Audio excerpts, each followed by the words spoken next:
राधे कृष्णा दोस्तों। तो चलिए हम आज की कहानी को शुरू करते हैं। हमारी आज की कहानी सबसे बड़ा पुण्य।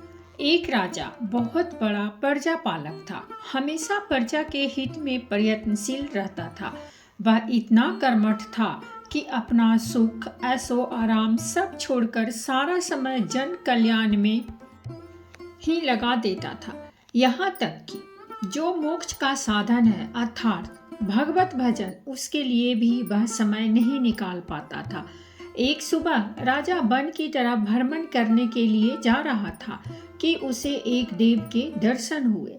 राजा ने देव को प्रणाम कर हुए उनका अभिनंदन किया और देव के हाथों में एक लंबी चौड़ी पुस्तक देखकर उनसे पूछा, महाराज आपके हाथ में यह क्या है? देव बोले, राजन यह हमारा बही खाता है जिसमें सभी भजन करने वालों के नाम हैं। राजा ने निराशा युक्त भाव से कहा, कृपया देखिए तो इस किताब में कहीं मेरा नाम है भी या नहीं। देव महाराज किताब का एक एक पृष्ठ पलटने लगे परंतु राजा का नाम कहीं भी नजर नहीं आया। राजा ने देव को चिंतित देखकर कहा, महाराज आप चिंतित न हो, आपके ढूंढने में कोई भी कमी नहीं है।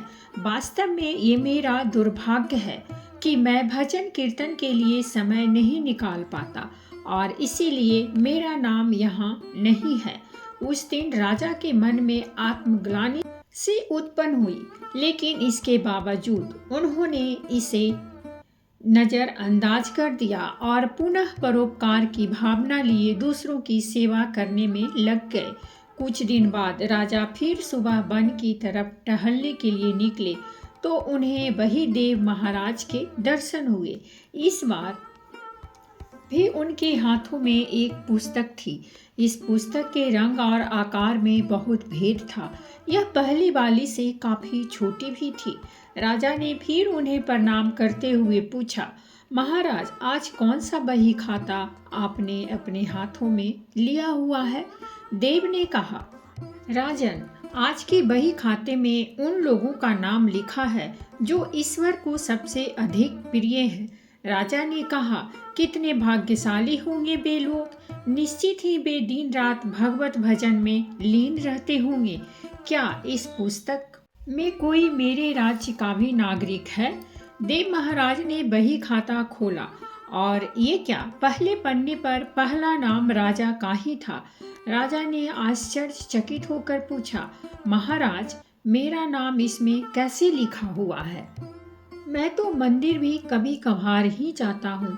देव ने कहा, राजन इसमें आश्चर्य की क्या बात है? जो लोग निष्काम होकर संसार की सेवा करते हैं, जो लोग संसार के उपकार में अपना जीवन अर्पण करते हैं, जो लोग मुक्ति का लोभ भी त्याग कर प्रभु के निर्बल संतानों की सेवा सहायता में अपना योगदान देते हैं, उन त्यागी महापुरुषों का भजन स्वयं ईश्वर करता है। ए राजन तू मत पछता कि तू पूजा पाठ नहीं करता, लोगों की सेवा कर, तू असल में भगवान की ही पूजा करता है। परोपकार और निस्वार्थ लोक सेवा किसी भी उपासना से बढ़कर है। कर्म करते हुए 100 वर्ष जीने की इच्छा करो तो कर्म बंधन में लिप्त हो जाओगे। राजन भगवान दीन दयालु हैं, उन्हें खुशामद नहीं भाती बल्कि आचरण भाता है। सच्ची भक्ति तो यही है कि परोपकार करो, दिन दुखियों का हित साधन करो। अनाथ विधवा किसान व निर्धन आज अत्याचारियों से सताए जाते हैं, इनकी यथाशक्ति सहायता और सेवा करो, यही परम भक्ति है। राजा को आज देव के माध्यम से बहुत बड़ा ज्ञान मिल चुका था और अब राजा भी समझ गया कि परोपकार से बड़ा कुछ भी नहीं और जो परोपकार करते हैं वही भगवान के सबसे प्रिय होते हैं। मित्रों, जो व्यक्ति निस्वार्थ भाव से लोगों की सेवा करने के लिए आगे आते हैं, परमात्मा हर समय उनके कल्याण के लिए यत्न करता है। हमारे पूर्वजों ने भी कहा है, परोपकाराय पुण्याय भक्ति, अर्थात दूसरों के लिए जीना, दूसरों की सेवा को ही पूजा समझकर कर्म करना। परोपकार के लिए अपने जीवन को सार्थक बनाना ही सबसे बड़ा पुण्य है। और जब आप भी ऐसा करेंगे तो स्वतः ही आप वह ईश्वर के प्रिय भक्तों में शामिल हो जाएंगे।